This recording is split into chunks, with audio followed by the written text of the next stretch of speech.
سائل کہتا ہے کہ روزہ یوم عرفہ کا ہے یا 9 ذی الحجہ کا؟ عرفہ کا دن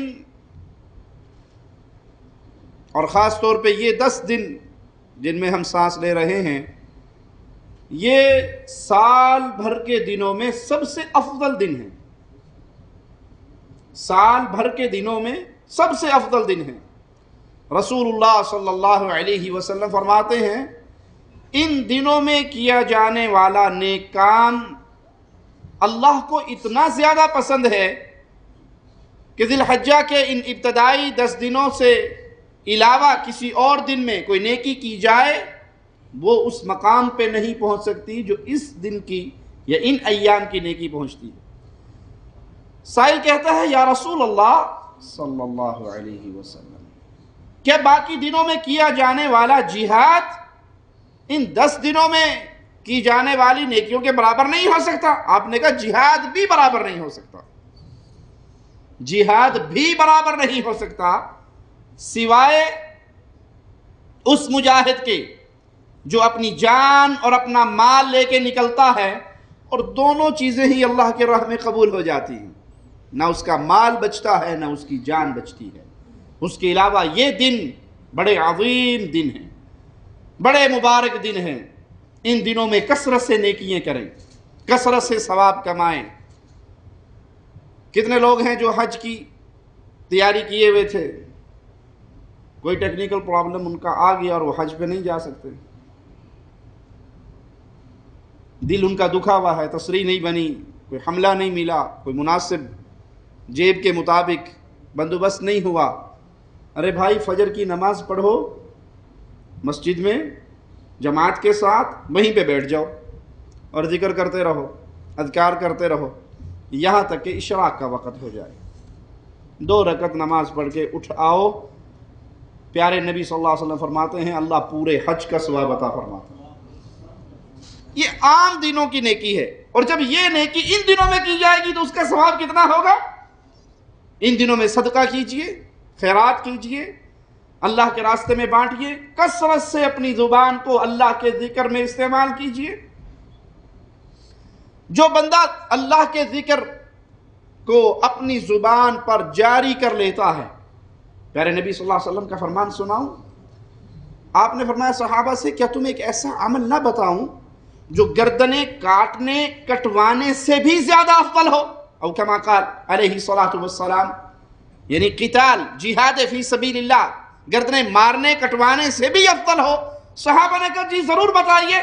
کہا وہ شخص جس کی زبان ہمیشہ اللہ کے ذکر سے تر رہتی ہے، اور ان ایام میں خاص طور پہ تسبیحات کا ذکر ہے. اللہ اکبر اللہ اکبر لا الہ الا اللہ، اللہ اکبر اللہ اکبر وللہ الحمد. اللہ سب سے بڑا ہے، اللہ سب سے بڑا ہے.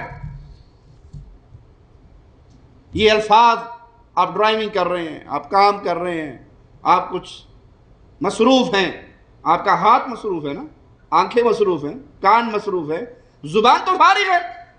اس زبان سے اللہ کا ذکر کرتے جائیے.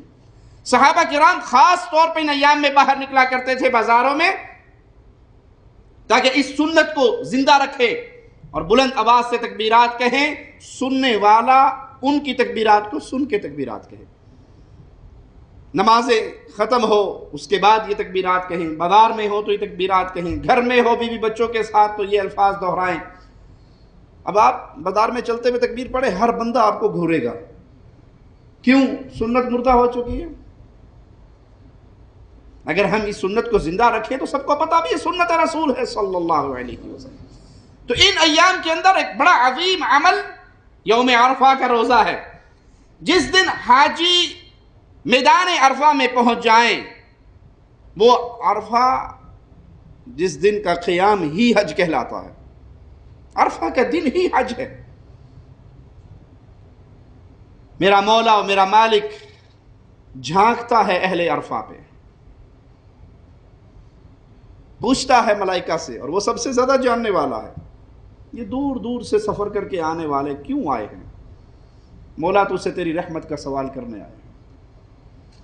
مالک گواہ بناتا ہے ملائکہ کو، تم گواہ ہو جاؤ میں نے ان سب کے گناہوں کو معاف فرما دیا۔ عرفہ کے دن شیطان اتنا مایوس ہوتا ہے کہ ہوا خارج کرتا ہوا دوڑتا ہے، خاک کو اپنے سر پہ ڈالتا ہے کہ میں نے زندگی اپنی لگا دی ان کو پاپی بنانے میں، اور آج یہ سارے ایسے لوٹ رہے ہیں جیسے ماں کے پیٹ سے آج جنم لے کے آئے ہیں۔ تو یہ سارا ثواب، یہ سارا اجر کس دن کو ہے؟ عرفہ کے دن کو۔ جو حاجی وہاں پہنچ گیا وہ تو اجر و ثواب پا گیا، اب جو حاجی وہاں پہ نہیں پہنچ سکا وہ اس دن روزہ رکھے گا۔ جب وہ روزہ رکھے گا تو اللہ اس کے 2 سال کے گناہوں کو معاف فرما دے گا۔ روزہ 9 ذی الحج کے ساتھ نہیں ہے بلکہ عرفہ کے ساتھ روزے کا تعلق ہے۔ یوم عرفہ کی فضیلت میں یہ روزہ ہے۔ حاجی تو وہاں جا کے فضیلت پالیں اور غیر حاجی اس دن روزہ رکھے۔ تو روزہ جس دن حاجی عرفہ کے میدان میں ہوں گے، انڈیا ہو، پاکستان ہو، بنگلہ دیش ہو، دنیا کے اور علاقے ہوں، یہ مملکہ کے اندر رہنے والے لوگ ہوں، جس دن حاجی عرفہ میں پہنچ جائیں گے، غیر حاجی اس دن روزہ رکھے گا اللہ سے اجر و ثواب پانے کے لیے۔